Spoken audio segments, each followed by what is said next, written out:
Hey everybody, welcome back to the Magic Channel Card Tricks. Today, gonna learn another card force. And I've done several videos where we teach card forces, and you could say, I don't wanna learn a card force, I wanna learn a trick. Buddy, card forces are tricks, okay? Because if you can force a card, the place you can go from that point is endless. You force a card and it appears in an orange. You force a card and it appears on the other side of a window. You force a card and it's predicted inside of an envelope. You force a card and it was predicted in ash on your arm, tattooed on your eyelids, 4 on one side, clubs on the other. If you can force a card, there's nothing you can't do. You don't realize how many card tricks begin with a card force. How you get to the other side is just icing on the cake. Yeah, you can do a lot with the card force. A couple videos ago, we talked about the rollover force. And the rollover force is a way you can force the top card of the deck, and you don't have anything extra. There's nothing else you need. You just know the top card, and you're good to go. If you haven't seen the rollover force, I would invite you to go back and look at that one. Today, we're going to look at the rollover force again, but this time with a gimmick. This time with a gaff. So sometimes when you buy a deck of cards, especially a custom deck, you might get a double backer.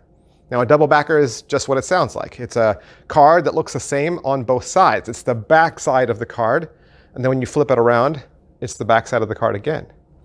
This is a very powerful weapon, and it's a fantastic resource to force a card with. Sometimes you're thinking, I don't even know what to do with a double backer. What do you do with this card? You force cards with it. And right now I'm going to show you how to force a card with a double backer really easily. You need your double backer, okay? So I'm going to hold that off to the side. And on top of the deck, okay, you're going to put the card that you need to force. So let's say you're going to force the 4 of spades, okay? 4 spades. You're going to stick it face up on top of a face down deck and put the double backer on top like that. Now at this point, it's pretty easy for you to do any sort of false shuffle. How hard is it going to be to control the top 2 cards? Really easy. I mean, you could do a riffle shuffle, you could do a spread. Even if you did a weave one into the next, you can still make sure that your top 2 cards haven't changed.